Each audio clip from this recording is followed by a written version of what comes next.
Good evening दोस्तों, Aayansh graphics में आपका फिर से स्वागत है।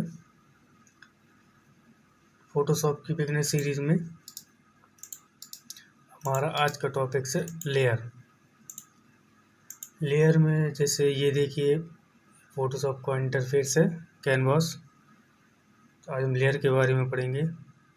सबसे पहले मैं एक फ़ोटो ओपन कर लेता हूँ कोई भी यहाँ से।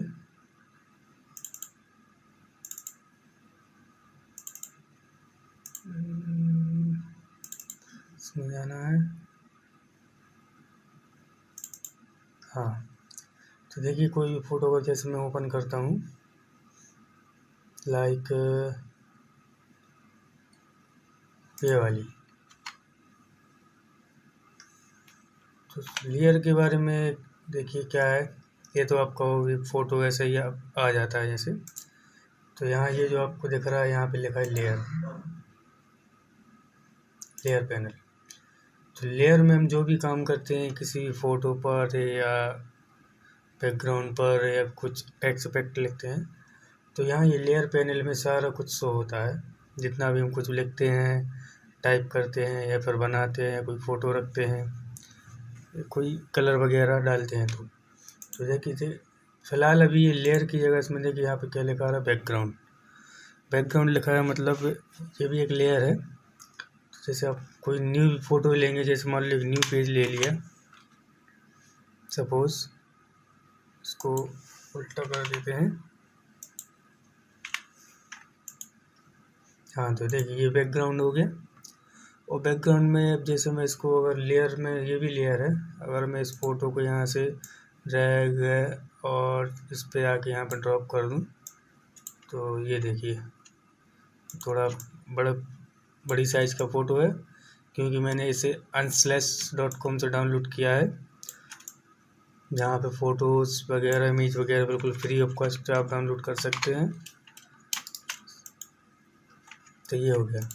तो देखिए जैसे इसमें क्या लिखा है यहाँ पे नीचे एक वाइट कलर का जो है ये एक बैकग्राउंड हो गया। बैकग्राउंड में आप क्या इसको कहीं से मूव नहीं कर सकते हैं। जैसे मूव टूल ले लिया, ये मूव नहीं होगा, ये हिलेगा भी नहीं। लेकिन इस लेयर को अगर ये अनलॉक है, जो लेयर 1 लिखा है, इसको हम यहाँ मूव भी कर सकते हैं, ड्रैग एंड ड्रॉप कर सकते हैं और ट्रांसफॉर्म भी कर सकते हैं, है ना। कंट्रोल जेड कर देते हैं।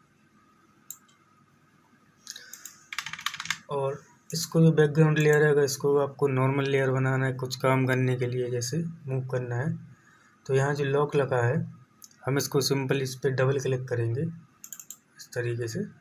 और इसको आप यहाँ से नाम दे सकते हैं, अगर नहीं देना है तो कोई बात नहीं, ओके कर देंगे। अब ये लेयर भी कहीं भी ट्रांसफॉर्म हो सकती है। देखिए ये पिक्सल ट्रांसपेरेंट एरिया दिखने लगा है। अब ये भी एक लेयर बन चुका है, जो कि पहले ये बैकग्राउंड था। आप कोई भी इमेज उठाएंगे, कुछ भी उठाएंगे तो ये बैकग्राउंड दिखाएगा। ठीक है, चलिए हम इसको ओपन करते हैं। ये है लेयर पे कोई भी काम करने के लिए आपको, अगर मैं कोई कलर पिक करता हूँ, जैसे यहाँ से ये वाला कलर ले लिया और ब्रश टूल से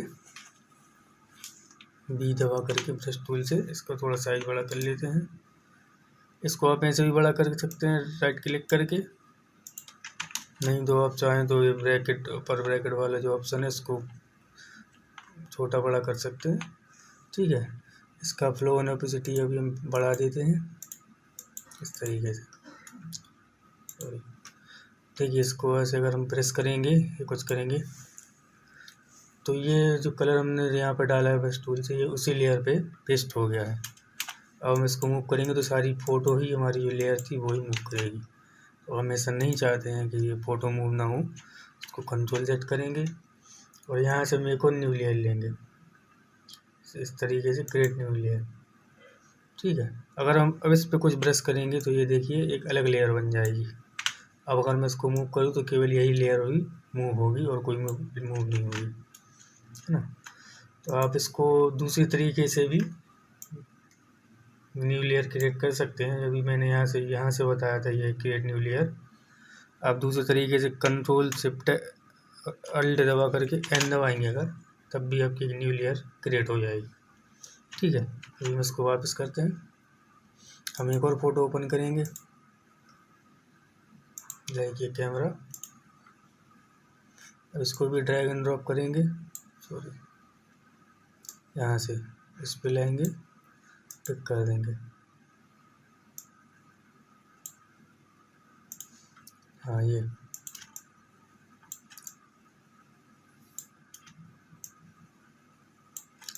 तो यहाँ तक आपको समझ में आया कि लेयर कैसे काम करती है।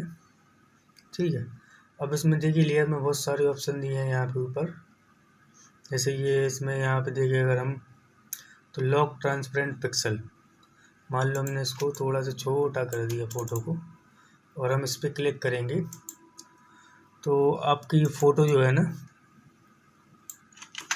इसमें कुछ बाहर के ट्रांसपेरेंट पिक्सल हैं जो वो लॉक हो चुके हैं। आपकी फ़ोटो मूव तो हो जाएगी, जैसे इसमें बैकग्राउंड लेयर में यहाँ पे जब लॉक लगा था तो आपका मूवमेंट नहीं हो रहा था, है ना, लेयर वहीं पे स्टिल हो गई थी। लेकिन इस लेयर में ऐसा कुछ नहीं है। इसमें हमने इसका आउटर पिक्सल जो ट्रांसपेरेंट पिक्सल है, जैसे अगर हम इसको हाइड करें इन दोनों को, तो ये जो ट्रांसपेरेंट पिक्सल है ये लॉक हुए हैं, ये नहीं हुआ है। ठीक है, तो मान लो अगर हम इस पर कुछ पेंट वगैरह करना है, तो यही वाला कलर ले लिया तो ये बाहर की तरफ पेंट नहीं हो रहा। देखो अगर हम इसको हटाते हैं लॉक, अगर फिर हम पेंट करते हैं तो पूरी लेयर पे काम कर रहा है ना। लेकिन अगर हम इसको क्लिक कर देते हैं तो यहाँ पे ये क्या लिखा है, लॉक ट्रांसपेरेंट पिक्सल। तो यहाँ का जितना भी ट्रांसपेरेंट पिक्सल एरिया है वो लॉक हो गया है। अंदर की फ़ोटो आपकी लॉक नहीं हुई है, आप इस पर काम कर सकते हैं, उसको मूव भी कर सकते हैं और ट्रांसफॉर्म भी कर सकते हैं। ट्रांसफॉर्म के लिए आप Ctrl+T दबाएंगे तो ट्रांसफॉर्म हो जाएगी।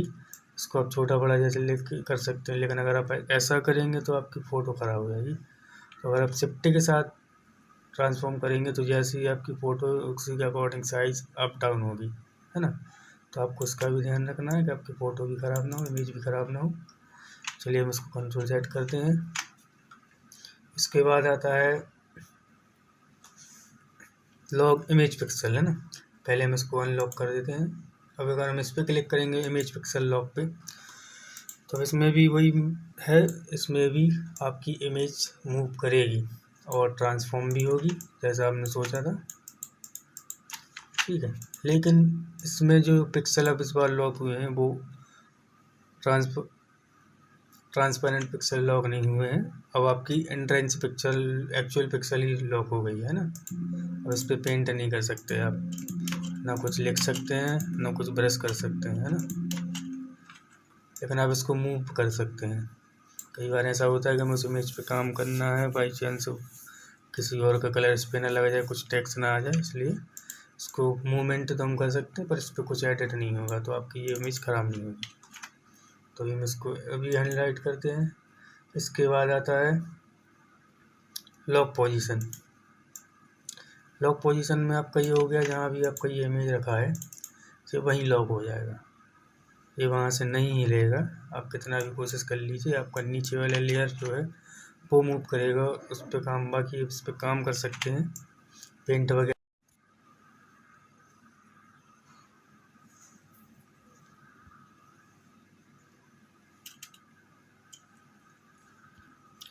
हाँ, तो हम इस पर कुछ भी एडिट कर सकते हैं, कलर वगैरह, पिक्सल वगैरह, टाइप टूल से टाइप भी कर सकते हैं, लेकिन इसको मूव नहीं कर सकते।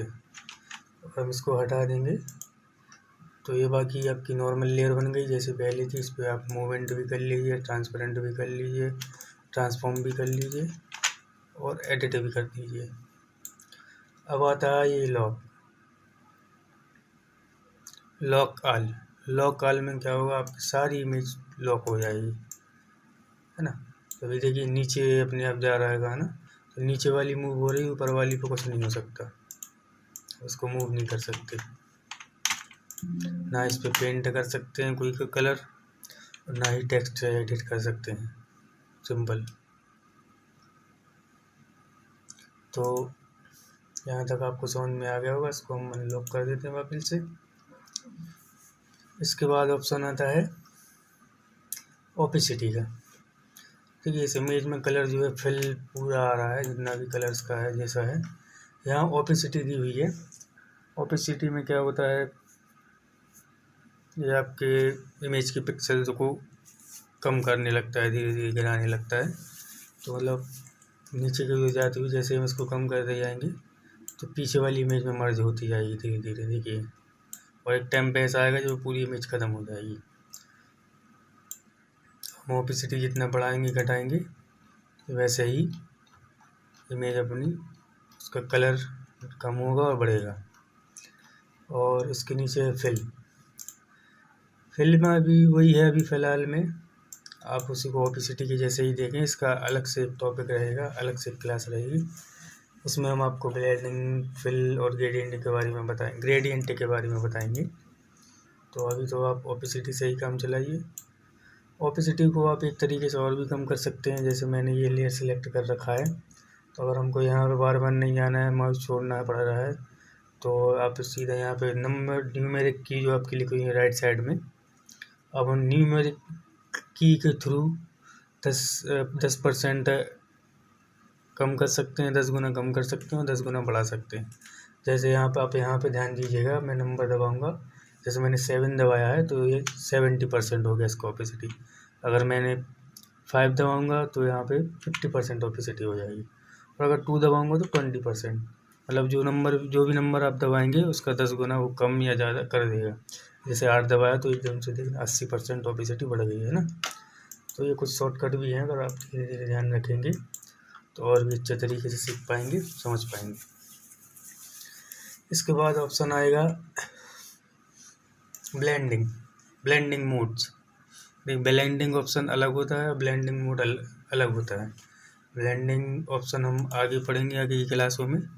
अभी यहाँ पे जो ब्लेंडिंग मोड दिया है ये फ़ोटोशॉप में बहुत ज़्यादा ही यूज़ होता है, जगह जगह पे, हर जगह पे इसका अलग अलग यूज़ होता है। लेकिन जो भी फ़ोटोशॉप यूज़र्स हैं वो हर वक्त इनका यूज़ करते रहते हैं, कहीं ना कहीं कैटलॉग बनाने में, ग्राफिक्स तैयार करने में, एल्बम डिजाइनिंग में भी होता है, फ़ोटो एडिटिंग में भी होता है, इनका बीच में यूज़ होता रहता है।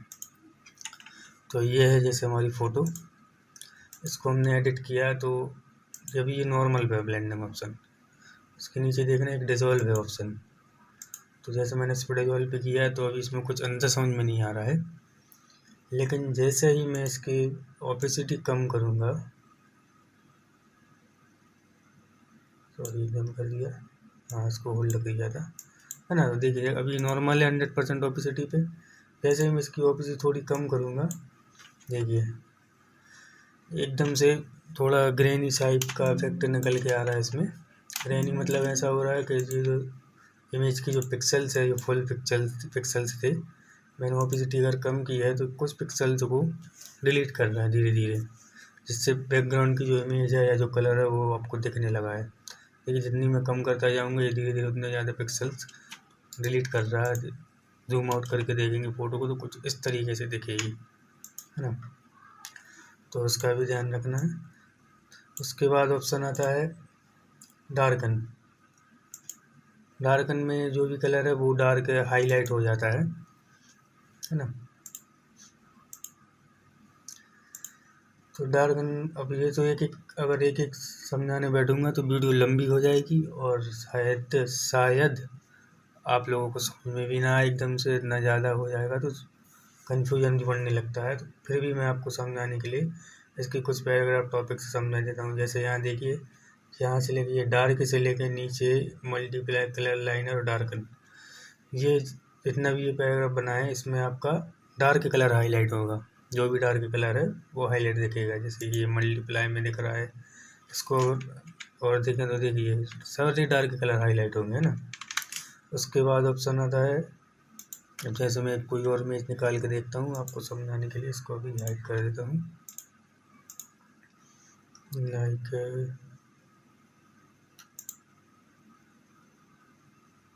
मैं ब्लैक एंड वाइट टाइप की इमेज देख रहा हूँ, हाँ जैसे ये है, इसको ओपन किया, इसको यहाँ से लाए और ये रख दिया, ठीक है। तो मान लो सपोज मैंने ये इमेज ली है, अब ये नॉर्मल मोड पे है। अभी इसको अगर हम एडिट करें देखें तो जब हम डार्कन पे जाएंगे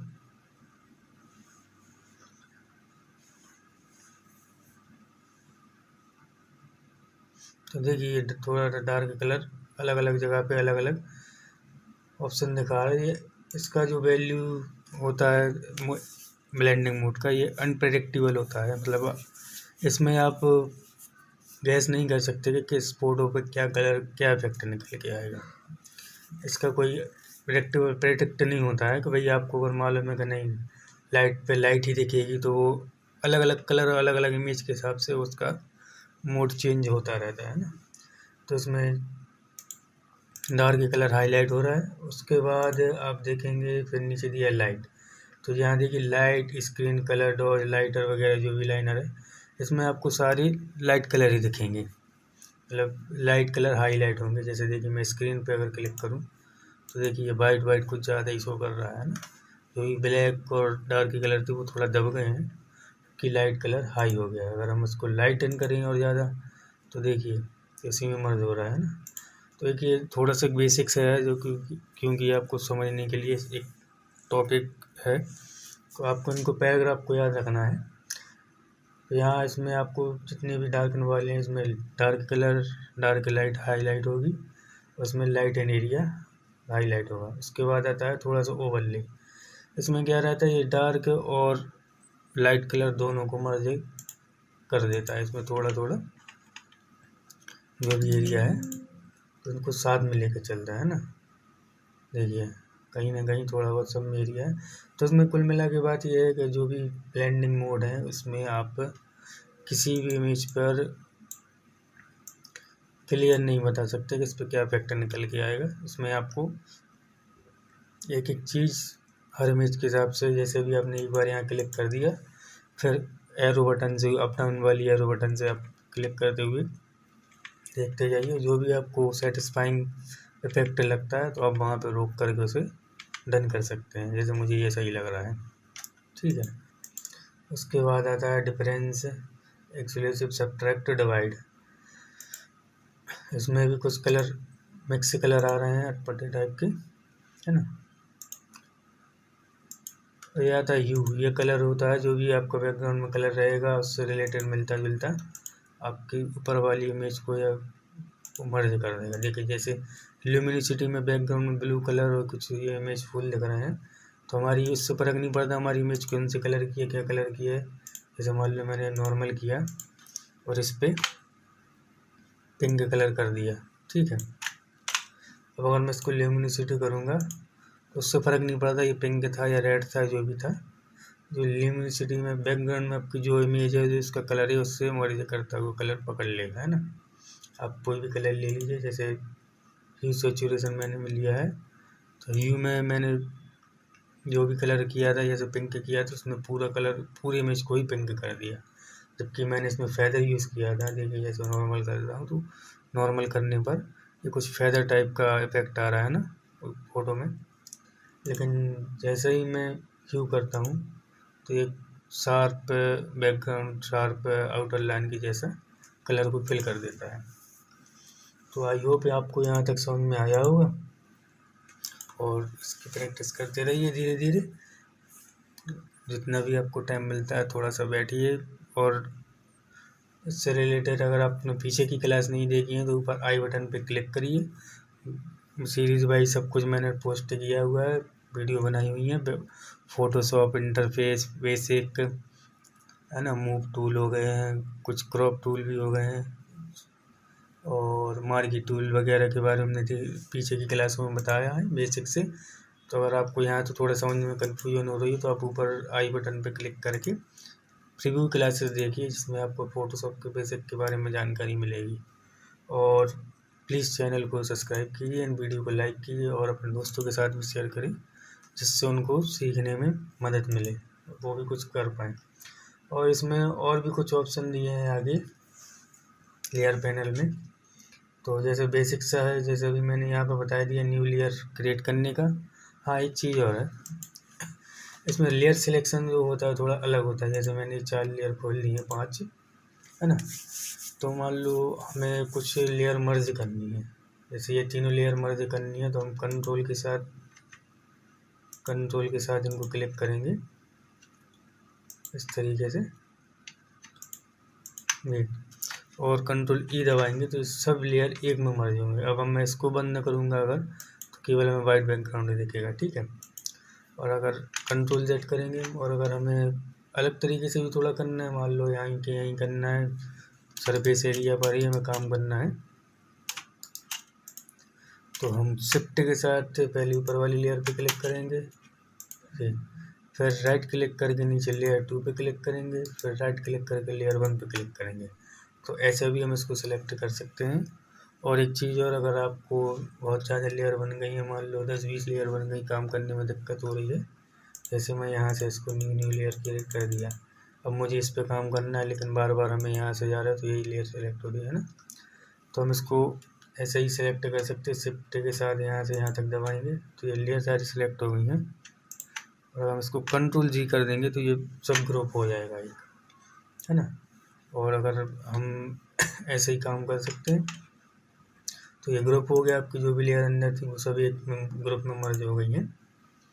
तो आप आसानी से लेयर कुछ बंडल बना करके भी रख सकते हैं अलग से काम करने में, जिससे आपको काम करने में आसानी हो और ढूंढने में दिक्कत ना जाए। ठीक है, तो अभी हम इसको ब्लेंडिंग ऑप्शन नॉर्मल कर देते हैं ऐसे। आई होप आपको समझ में आया होगा। प्लीज़ वीडियो को लाइक करें, चैनल को सब्सक्राइब करें और अपने दोस्तों के साथ शेयर ज़रूर करें INC ग्राफिक्स को। आपको फ़ोटोशॉप से रिलेटेड नया नया सीखने को रोज़ मिलेगा। Thank you.